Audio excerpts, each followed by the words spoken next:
So we're going to be reviewing the Sony A8H. I recently had the chance, as you guys know, to do multiple comparisons and basically figure out what's the deal with it. Now, I'm just going to put out a little disclaimer for you guys. This is not going to be like your typical review. You've heard probably from everybody how wonderful and how amazing everything is all the time. And if you're coming here looking for that, don't waste your time. Don't waste my time. I'm literally just going to tell you if this is worth your time or not, and I'm going to be very real and very upfront with you. So if you like a genuine person, a real review, an honest review, subscribe, join the journey, smack a like on this video because I'm getting to the point right now. Now, if you don't like that kind of thing, now's a good time to click off. There's a disclaimer. So it's like this. The Sony A8H is one of the best TVs in 2020, but 2020 was a really crappy year. You really shouldn't be buying a TV in 2020 because the manufacturers didn't try. It's really easy to shine against a bunch of lazy, unambition, having just garbage TVs in general. I mean, it's not hard when the standards are so low, like you literally could not go any lower unless you went to like an outdated TV that you probably are already on trying to upgrade from. That's how bad these TVs are. I mean, like, you're talking everything from stripped down bandwidth to like redesigning the whole entire user interface, ripping out menu options and features like smooth gradation with the 900H. I mean, like, I could go on forever and ever. Now, when I compared it against the Sony A8G, which is the predecessor of the A8H, it honestly wasn't that massive of a difference. They actually hit very similarly, and I actually was shocked by that. I was expecting it to be a world of difference. If you guys don't know, Sony advertises their pixel contrast booster, and that's supposed to be like this game-changing thing, like destroys all the competition. And while it gives a nice luminous glow, it doesn't separate itself from the A8G enough. The A8G actually has tighter contrast, so I feel like the extra brightness is actually hurting the A8G or A8H. In many situations, I found the A8H to be overly bright, and it created these awkward moments where it just, because it was a WRGB panel, and which, again, if you're kind of new to this, WRGB panels increase the color accuracy of the color blue. And when you have that, it just kind of like the white pixel is washing out color. And that's the big thing to take away from that. And so what's happening is the higher level of brightness is just diluting the color, and you lose a lot of the accuracy, I've noticed. Even against TVs like the LG B10, it was not as breathtaking as I wanted it to be once we started looking at HDR. And the longer I tested it, the longer I tweaked, tuned, calibrated, I found that the A8H started to waver a bit and then started getting beaten. And then it became clear the B10 actually has better performance when you're talking about HDR, and then in some hues, and then in accuracy. And so it really got frustrating because then you start looking at the gaming aspect. And one of the big things that really pissed me off, I would say, and that's the word I would use, there's no other way to describe it, is they advertise X motion clarity, and you think to yourself, oh my God, this is amazing. Finally, what they offer on their LED sets. Wrong.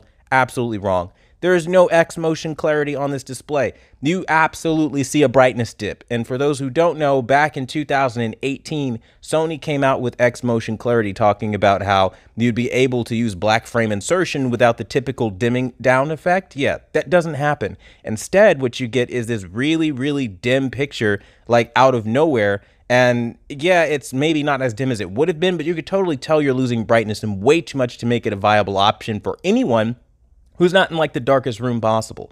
So that feature was basically falsely advertised. And then you've got a shit ton, and there's no other way to say that, by the way, of motion artifacts that you'll find, and motion just generally being rough, like really rough. Like, I noticed, especially in fast moving scenes, that's where a lot of the problems happened. So if you're somebody that watches action stuff, sports, not going to be your kind of TV.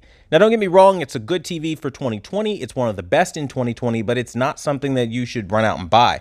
Dolby Vision was more vibrant than what I found on the A8G, but not by a terrible much. And honestly speaking, again, it's just kind of like it was brighter, but the colors were more inaccurate. And when I mean inaccurate, they were just always favoring a little bit more cool in color temperature. No matter how much I tried to work or calibrate to get that out, there was just no real way to defeat just how overly cool the colors were. So I feel like that's kind of like their way of forcing a vivid mode on everybody all the time, so to speak, if that makes any sense.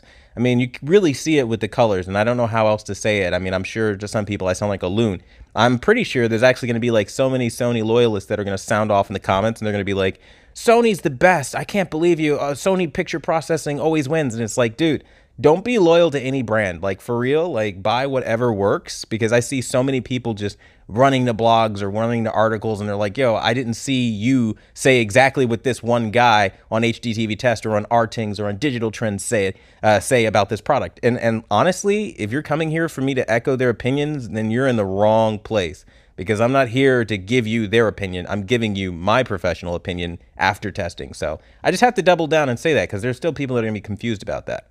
Now, that being said, when you start looking at the overall presentation, it's a good TV. I think if you're somebody with an outdated TV and you're on the fence, you don't care about HDMI 2.1, you're not excited about 1000 nits OLEDs that are going to come out next year, you're not excited about mini LED, micro LED technology, dual layer technology, new implementations in quantum dots, if none of that future stuff freaks you out and makes you feel like you're going to have buyer's remorse, then by all means buy this TV, because it's solid. I mean, like, if you don't care about HDMI 2.1 in the slightest, buy it. It's a good TV and you'll have an excellent experience on PlayStation 5.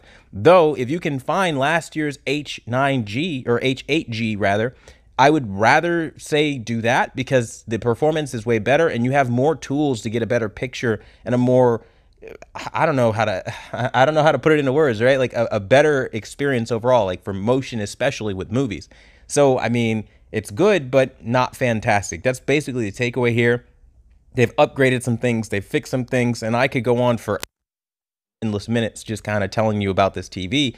But the takeaway is it's a good but not great TV. And if you're smart, you'll wait till literally next month to see what's revealed and unveiled, because right now it's just not a good year. I've been saying it all year, but if you want something in this year and you have no choice, then this is one of the better options this year.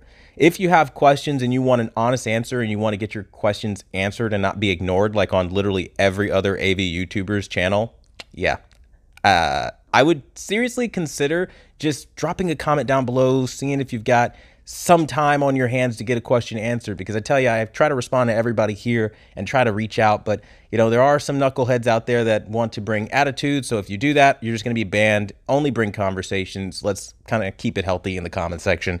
I've got a buyer's guide that I did earlier on in the year to also aid you further, but if there are more questions that I didn't answer, I mean, by all means, ask them down below. I want to thank you guys so much for watching the #1 brand in honesty. I got more videos coming. I'm going to be doing the A9G next, since a lot of people were requesting that. That's going to be the next TV up for review. So if that kind of thing excites you, again, subscribe and join the journey. Until the next video, I'll see you guys later.